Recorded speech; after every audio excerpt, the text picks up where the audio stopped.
Thank you very much, Chairman Wenstrup and Ranking Member Ruiz, and thank you to the witnesses, all of you, for being with us today. I'd just like to take this opportunity to call attention to the hypocrisy of the Republicans in designating today's hearing topic, particularly in light of the current state of reproductive rights and reproductive health care in our country. My colleagues on the other side insist that public health guidelines based on strong medical consensus and evidence from the scientific community violated the relationship between patients and doctors. I take this relationship very seriously. My father is a doctor. He raised many of the concerns about having insurance companies interfere with his doctor-patient relationships. This is not an unfamiliar topic to me. But having this discussion while simultaneously advancing an extreme agenda to undercut reproductive health care and insist that elected officials know better than doctors and patients is really rich. It appears that some of my colleagues support government encroachment on America's privacy and health as long as it aligns with their goals of dismantling access to reproductive care.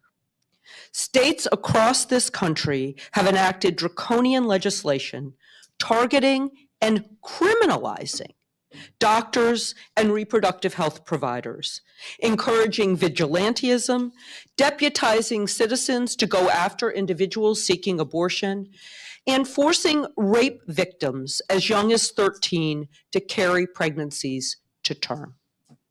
Somehow, in their eyes, this doesn't qualify as government overreach or interference in the doctor-patient relationship.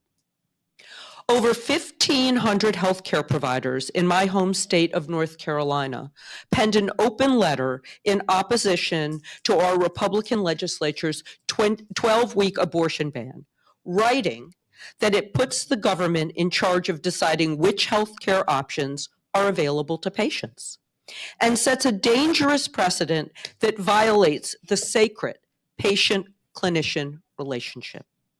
On top of that, the North Carolina Medical Society, the North Carolina Obstetrical and Gynecological Society, and the North Carolina Academy of Family Physicians all publicly opposed the law. And yet, despite the outcry from physicians, despite the danger to public health, despite public opposition, a bunch of extreme politicians said, "I know better." And now, extreme Republicans eye a national abortion ban as they attach anti-choice riders to appropriations legislation and fight to end the access to safe medication abortion nationwide. The ability for all women to make their own decisions about their health care is at risk. As a matter of fact, it's gone in many states.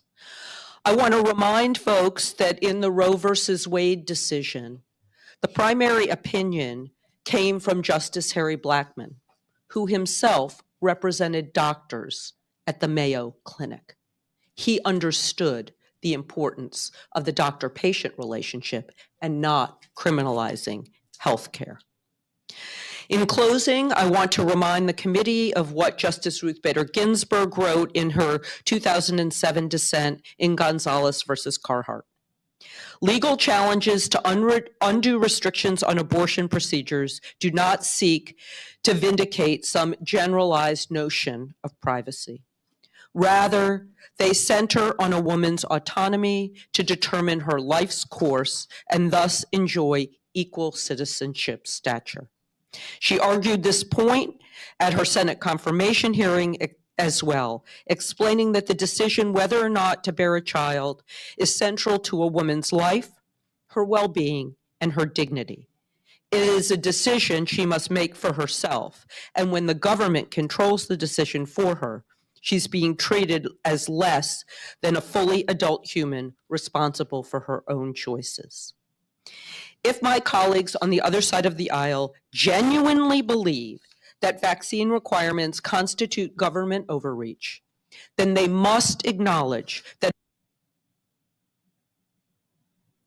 across this country are evidence of an even greater overreach and violate the relationship that we have with our doctors. Thank you, Mr. Chairman, and I yield back.